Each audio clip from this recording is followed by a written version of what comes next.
मैं तमाम लोगों से गुजारिश करता हूं कि वो लोग बीजेपी को वोट नहीं डालें, क्योंकि बीजेपी को वोटर आईडी से ताल्लुक नहीं है, आधार कार्ड से ताल्लुक नहीं है।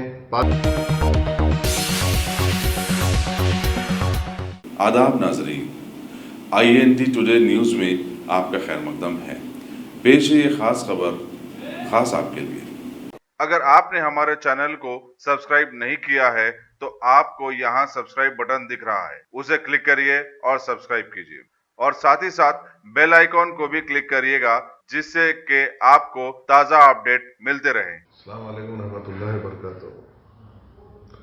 आज हिंदुस्तान में जहां पर भी इलेक्शन चल रहे हैं, मैं तमाम लोगों से गुजारिश करता हूं कि वो लोग बीजेपी को वोट नहीं डालें, क्योंकि बीजेपी को वोटर आईडी से ताल्लुक नहीं है, आधार कार्ड से ताल्लुक नहीं है, पासपोर्ट से ताल्लुक नहीं है, तो फिर उनको वोट डाल के फायदा नहीं है। बीजेपी को हटाना है, क्योंकि ये लोग आज हिंदुस्तान को बर्बाद करके रखे हैं और साथ ही साथ हर जो चीज असल चीज को जो छोड़कर दूसरे मुद्दों पर लाकर NRC और NPR CA जो लाके कानून लाना चाह रहे हैं और कानून जो आ गया है, इसके बरखिलाफ हम लोग बीजेपी को बायकॉट करेंगे।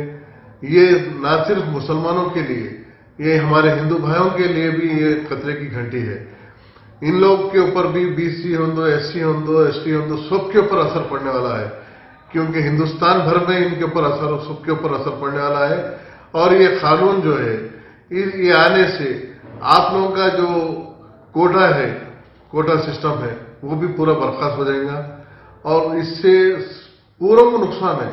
तो मैं आप लोगों से ये गुजारिश करता हूं कि जितने भी हिंदुस्तान में जहां पर भी इलेक्शन हो रहा है, वहां पर बीजेपी का बायकॉट करें और जो भी दूसरी पार्टी, जो भी सेकुलर पार्टी है, उसको वोट डाल के जिताइए। शुक्रिया।